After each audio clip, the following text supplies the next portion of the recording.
If you were a kid growing up in Australia in the 80s or 90s, your family car wasn't just transportation. It was a time machine, a playground, a survival pod, and a rolling house of horrors, all wrapped in faded paint and questionable upholstery. Before Bluetooth, before GPS, before dual-zone climate control, there was just the family car. Not the shiny SUV you see today, but a slightly battered Falcon, a sun-faded Commodore, or maybe even a clunky old Sigma that smelled like regret and petrol. It wasn't perfect, but it was unforgettable. Let's pop the bonnet on the past and relive 20 painfully honest truths every Aussie kid remembers about those gloriously flawed family cars. Number 1. The burning hot vinyl seats. Your thighs never stood a chance. Summer meant jumping in, hopping out, and sticking to the seat like cling wrap. Those black vinyl seats could sizzle bare skin like a Bunnings sausage. You'd leap in, scream, and perform a desperate bum hover while the air inside felt hotter than Cuba Pedy in January. If your thighs touched the seatbelt buckle, you'd get branded like cattle. The steering wheel? You'd grip it with the tips of your fingers, like it was made of lava. Number 2. The rear-facing seat in the wagon. You weren't truly alive until you sat in the back of a Kingswood or Falcon wagon, staring at traffic and pulling faces at other drivers. No headrests, no belts, just pure chaos. Parents loved it because it kept you out of their hair. Kids loved it because it was prime territory for mischief. Whether it was doing the finger glasses, mooning passing drivers, or playing silent games of chicken with brake lights.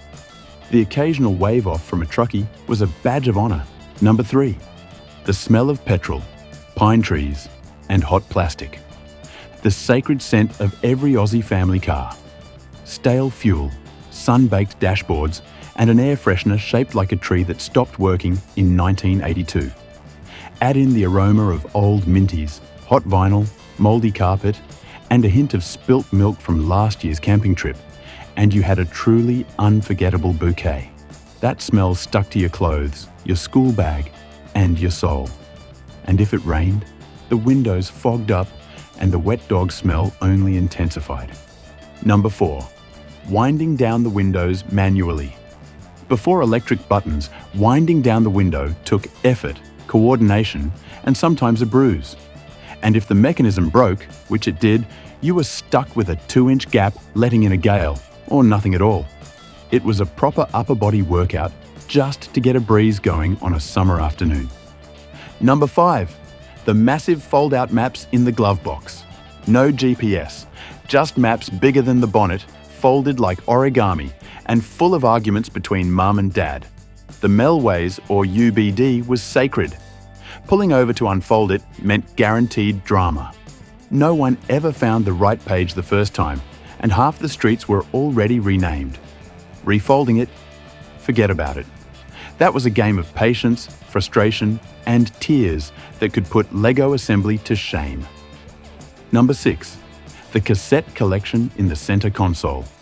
A treasure trove of Aussie rock and maybe one tragic novelty tape someone refused to throw out. The tapes lived in a plastic case or loose in the glove box, and flipping sides was a family ritual. If the tape got stuck or chewed, you'd mourn it. You could try and save it with a pencil and a prayer, and you'd better hope no one left a tape in the sun, or it'd warp into a high-pitched horror show. Number 7. The mysterious ashtray with loose coins and crumbs. Nobody smoked, but every car had one filled with 20-cent coins, stray Allen's lollies, and a melted caramello. It was half piggy bank, half snack graveyard. Occasionally, a kid would brave the ash and try a fossilized jelly bean. Cleaning it out meant discovering coins fused to sugar and unidentifiable objects that might have been food or bugs. It smelled like regret and tasted worse. Number 8. The roof lining falling on your head. No one fixed it.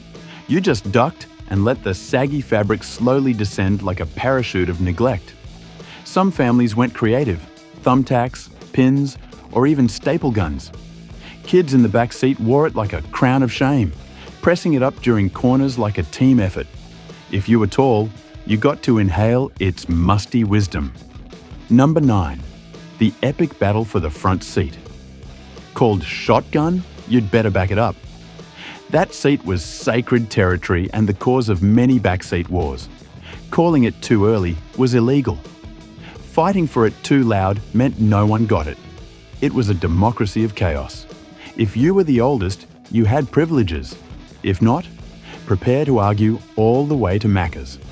Elbows were thrown, alliances were made, and parental threats were issued. Number 10. The family car was basically a shed on wheels. Tools under the seat, jumper leads in the boot, and an engine that needed just a tap to run right. The glove box was home to a tiny flashlight with dead batteries, a screwdriver, and a roll of electrical tape. If something went wrong, Dad fixed it with spit, duct tape, or blind optimism. It was part car, part survival kit. Number 11. Sliding around on the bench seat. Every corner was a game of human pinball. One turn and you were in your sibling's lap whether you liked it or not. There were no bucket seats or bolsters, just one long vinyl bench, so slippery it may as well have been oiled. Holding on during corners required Olympic strength. Seatbelts were optional or buried under the seat. Number 12. The magic of the cigarette lighter. A glowing red ring of danger that every kid had to touch, at least once. You'd press it in, wait for the click, and then stare in awe. Touching it meant instant regret and a circular brand of shame. Most parents never actually used it, but it stayed there like a loaded weapon of curiosity. Burnt fingers and life lessons followed. Number 13. The giant aerial that had to be pulled up by hand. You were either the hero who remembered or the villain who broke it. If you forgot to pull it down at the car wash, RIP. And if it bent, it stayed that way forever. Occasionally, it doubled as a fencing sword or a radio signal divining rod. Kids would climb the bumper just to reach it, risking life and limb for radio reception. Number 14. The no eating in the car. Rule that lasted 1 week. After the first pie run, it was open season. The carpet still smells like chicken salt. Chips under the seat became mummified. The back seat looked like a bakery exploded. And someone always spilled tomato sauce in the crevice that could never be cleaned. Eventually, the rule became, don't drop it where Dad can see. Number 15. Cars with only one speaker. In the dash. All your music came out in mono. And if it worked, you were considered fancy. That one crusty speaker had to compete with engine noise, wind, and sibling fights. If it crackled or cut out, you'd whack the dash until it came back.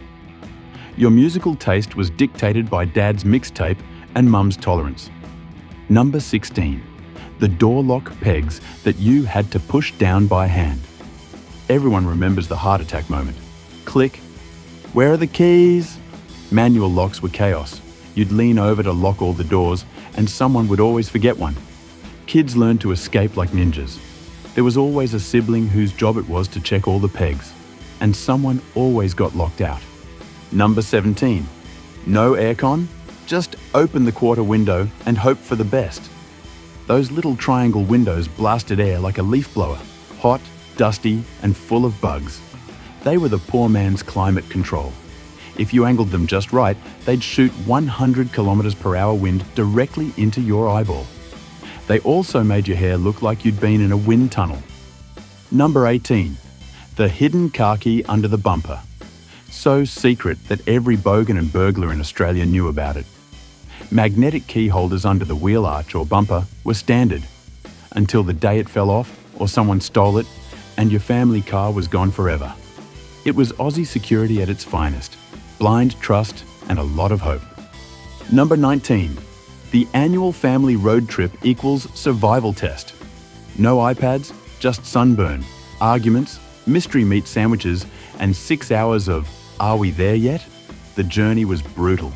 The snacks melted, the music looped endlessly, and every servo stop was a mad dash for Chico rolls and a wee. It was hot, smelly, cramped, and the greatest adventure of your year. Number 20. The rumbling sound of a tired straight six on startup. That clunky, slow crank followed by a smoky roar that shook the street and meant business. It didn't purr, it groaned, but it got you there. That engine sounded like struggle, hope, and Aussie resilience in mechanical form. It was the heartbeat of suburbia, and every garage echoed with its anthem. Those cars may be gone, but they live forever in our memories, etched in vinyl burns, cassette rewinds, and the sweet stench of melting dashboard plastic. Long live the Aussie family car.